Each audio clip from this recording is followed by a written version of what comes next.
kind of look at how prayer changes us. Now, there was this pastor and this man that both died on the same exact day. They both are standing at the pearly gates, getting ready to enter into heaven.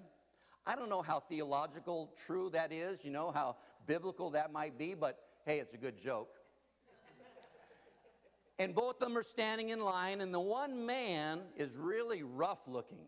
He's got a leather jacket, he's got, you know, a gold chain around his neck, he's got, you know, dark sunglasses, and he looks like he's just bad to the bone, you know? And he walks up to St. Peter at the pearly gates, and St. Peter says, "Who are you?" And he says, "My name is Jim."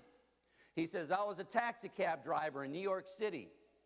St. Peter looks at his list, and he hands him a satin robe and a golden staff.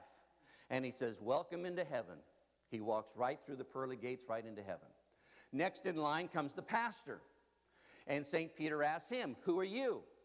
And he says, "My name is the Most Right Reverend John Smith. I pastored the same exact church for 50 years. St. Peter looks at his list. He then hands the pastor a cotton robe and a wooden staff. And he says, "Welcome into heaven."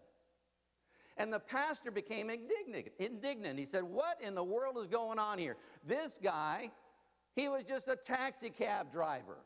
And he gets a satin robe and a golden staff, and all I get is a cotton robe and a wooden staff. What's with that?"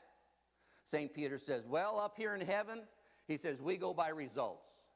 While you were preaching in your church, everybody was sound asleep. While he was driving his taxi cab in New York City, his riders were praying their hearts out."